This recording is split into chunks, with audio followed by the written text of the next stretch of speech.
ভাগের বেশি মানুষকে এই নির্বাচন থেকে বাইরে রাখা হয়েছিল, এখনো 50 ভাগের বেশি মানুষকে এই নির্বাচন থেকে বাইরে রাখা হচ্ছে।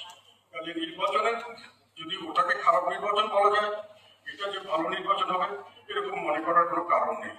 সরকার কোনো ক্রমেই নিজেকে নিরপেক্ষ দাবি করতে পারেন না এবং সেইভাবে ওনারা চেষ্টাও করছেন না। এবং সরকার কোনো ক্রমে অবাধ মানে হল সকলের সঙ্গে সকলকে আসতে দিতে হবে, সবাই মিলে নির্বাচন করবে। সেই পরিস্থিতি শেখ হাসিনা একটা পরিস্থিতি সৃষ্টি করে এটা করেছিলেন। ওনারা একেবারে অ্যাডমিনিস্ট্রেটিভ অর্ডার দিয়ে ওনারা করছেন।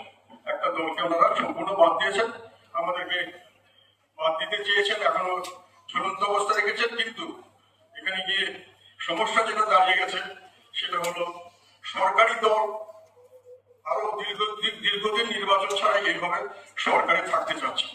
সরকারি দল মানে শুধু আমি অন্তর্বর্তীকালীন সরকার না, তাদেরকে যারা নিয়োগকর্তা এবং তাদেরকে যারা নিয়োগ করেছেন নিয়োগকর্তা তারা যে সরকারি দল, ওরা দীর্ঘদিন ধরে আরো বেশি দিন এরা কন্টিনিউ করার জন্য ওনারা ইচ্ছুক। সেখানে আবার আধা সরকারি দল